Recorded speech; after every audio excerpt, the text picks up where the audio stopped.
Hey everyone, it's Ryan here. So I'm making this video. This is going to be a game review. It's been a long time since I've done one of these.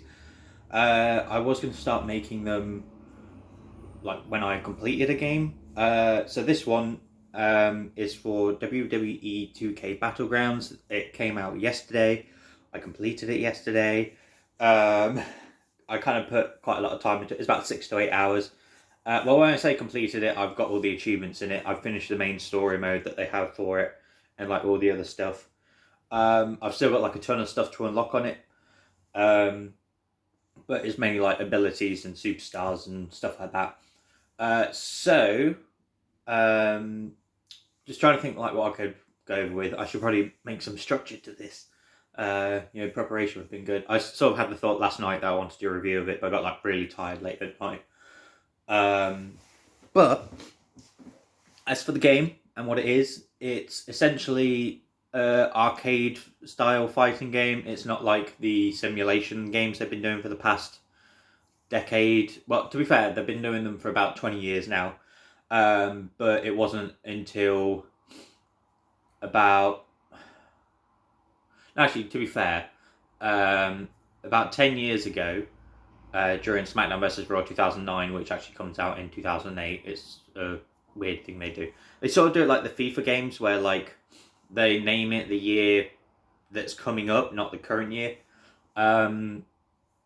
So in 2008/2009, they released a game called WWE All Stars, which was essentially a small spin-off game that had like basically they're all like super cartoonish, all like majorly buffed up. So it wasn't meant to be taken seriously. It was sort of like an arcade fighter thing, and like all the moves were super enhanced, especially like the finisher moves.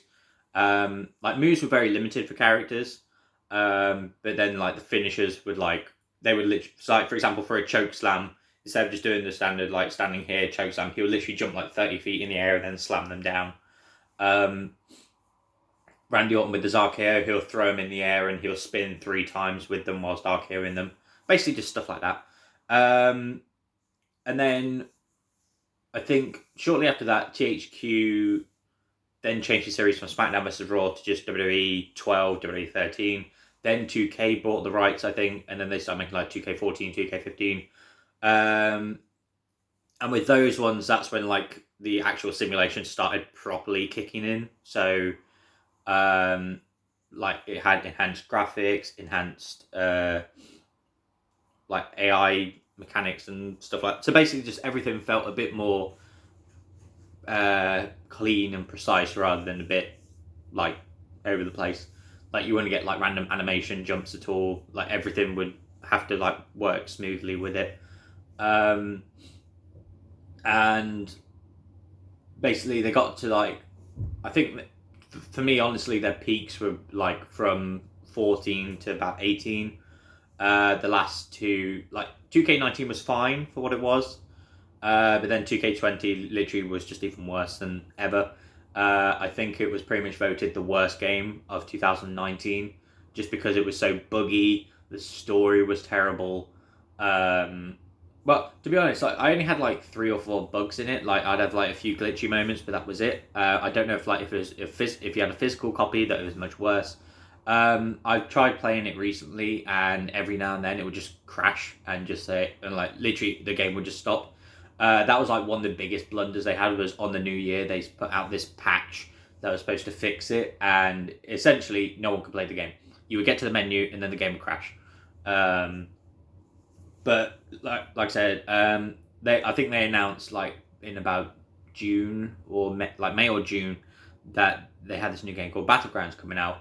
And then they revealed what it was, and people were already funny about it because obviously it's not 2K21. It's not like another simulation type game, but I think, to be honest, from what I've played, it's a step in the right direction. Like this one's not meant to be taken as seriously as the other 2K games. Like I said, I had a lot of fun with what I was playing. Like the Royal Rumble was fun. Steel cage match, it's a unique but very easy and simple concept. I'm trying to think what else I played in there. Triple threat matches are fun. Fatal four ways are fun. Like triple threats, fatal four ways, and tag teams. For me, this game feels like like I bought it for £34.99, which was full price. If it was like £50, I would have just not bought it. I would have waited until they knocked it down to about 25. But I think this game is definitely better if you have friends to play it with. It definitely feels like multiplayer based. A lot of the interactables outside are a lot of fun. Like there's a crocodile, there's a goat, there's a car. So basically, you can Irish whip someone into the car, and then you can drop the car on them. There's one where you're in Scotland, you can grab some bagpipes, and basically the character walks around, go like, "Oh shit," like So like, there's a lot of interactables in it, which are a lot of fun. The characters are a lot of fun.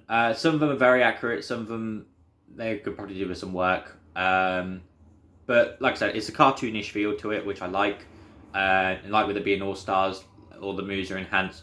They have, I think, 6 different types of fighters. So you got an all-rounder. So basically, the type of fighter there are gives them certain statistics. So all-rounder has like 3 to 2 stars out of 5 for like health, power, defense, charisma, stuff like that. You got a high flyer, who obviously specializes in like springboard moves and high flying moves. You got a brawler who is better with punches. Like the grabs do damage, but not too much, whereas the punches do a lot of damage. Powerhouses have a lot of health, a lot of damage, a lot of defense. I think their weakness is like speed and something else. I think like charisma is probably the other one. Trying to think what else there is. You have all-rounder, brawler, high flyer, powerhouse. I think there's one that's like a show-off or something, which basically their charisma goes like, so basically like their charisma is really high, so they can basically get finishes a lot quicker. Like I said, I've had a lot of fun with it. The Royal Rumble was a lot of fun. I had a couple of moments where I was playing it and I got interrupted mid-move, so my character sort of ended up outside the ring, and that counted as me being eliminated, which was annoying. The story mode is very interesting. They got like a comic book style thing to it. So the story is Paul Heyman and Stone Cold are recruiting superstars to basically be a part of this Battlegrounds era. So you have to basically play a handful of like the custom-made characters and go through their story. So you end up fighting like Apollo Crews, Baron Corbin, Akira Tozawa. You got Brock Lesnar shows up at one point. Robert Roode, Braun Strowman, R-Truth shows up. But basically, there's just like a ton of superstars. You get to WrestleMania, and each one has their own set of opponents. So one of them goes against The Undertaker. Two of them are in a tag team against DX. 2 of them are in a tag team against the Bella Twins. And then I think, if I remember correctly, I think Ember Moon's the one-on-one. And then you have like 2 separate Royal Rumbles. So you got the men's one and the women's one. And then that's pretty much the end of the story. Is they both win. Everyone goes off to do their own thing and basically come back when they need to. I had a lot of fun with it. The story's quite fun. What else is there? Like I said, like the create a character. So they have this thing called like basically the WWE Bucks. So there's like 2. So if you've ever played NBA 2K Playgrounds, it's essentially that, but WWE style. So there's like 2 separate currencies. They've got their own one, and then they got the premium currency where you actually have to pay money for it. But to me, you can earn enough of the currency that they have in game that you don't actually have to worry about paying actual money for it. Like some of the outfits they've got are pretty cool. The characters have different body styles depending on what type of fighter you choose. So if they're a powerhouse, they're going to be close to 7 foot. If they're a high flyer, they're going to be close to about 5'10", 5'11". All-rounders about 6'3". But you do also like get to alter it afterwards. You don't have to stick with that height. You can sort of like vary. But like depending on which one you choose, their heights are sort of limited. So for example, if you choose a powerhouse, they're between 7'3" and like 6'8". If you choose a high flyer, they're between 5'8" and I think like 6'1" or something. So basically, you can't make like a 5 foot powerhouse. You can't make a 7 foot high flyer essentially. Costumes are very interesting on it. I haven't played enough yet to unlock a lot more costumes. I've unlocked a handful of stuff, but I'm like done everything where I can unlock a ton of other costumes. The special abilities you get, they have like 3 tiers of abilities on the bottom. I think the more moves and damage you do, the more it fills up. So the first one There's like 4 different ones. I only use the same one. So basically, you use a direction on the D-pad to activate them. So tier 1, you can either have your defense is increased, your attack power is increased. I think you temporarily take no damage, and there's like another one which I can't remember. I think it's like your signature move does more damage. The second one, I only use 2. One for the rumble and one is still 1-on-1. So there's a self-healing one. So you use that, your health starts to heal a bit over time for about 30 seconds or so. And then the second one I used was a power pin. So basically it makes it harder for them to kick out of pins. I think one of them was like a reversal limiter. So basically your opponent has less chance to reverse your moves, which can be helpful. And then I can't remember what the other one was because I never used it. And then the last one, I had like your attacks are unblockable. Like that's the only one that I use. I don't know what the other ones are, unfortunately. I think once I play it more, I'll figure out. But as for the game itself, I think it's a lot of fun. You should definitely pick it up. Maybe on a discount. Maybe give it like 20, 25 pounds. 35 pounds is a decent tag, like price tag for it. Like definitely not 50. So I'm glad they didn't go down that route. But yeah, like I said, like I think you only start off with half the roster, unfortunately. But the nice thing is you get to unlock the other half, and the first half you start with isn't too bad. So you get, if I remember correctly, you got like Akira Tozawa, you've got Big Show, you've got Dolph Ziggler, you've got I got Edge as a pre-order. I literally pre-ordered it like the day before. You've got Randy Orton, you've got Yokozuna, you've got Undertaker, you've got Roman Reigns, you've got Rey Mysterio. But then like you unlock more the more you do in the story. There's about 70 characters in there, which actually isn't too bad for a roster. I think it's better than having like 120 something. Yeah, I think 2K Battlegrounds is a lot of fun. It's definitely a step up from 2K20, which isn't saying much. But having played All Stars years ago and having fun with that, I definitely had a lot of fun with this as well. I like the idea of the story mode. There's one for you create a character as well, which I'm still working through. So essentially, I don't think it's more of a story. It's sort of like you have your character, and they've got like a bunch of matches, and it branches off into different directions.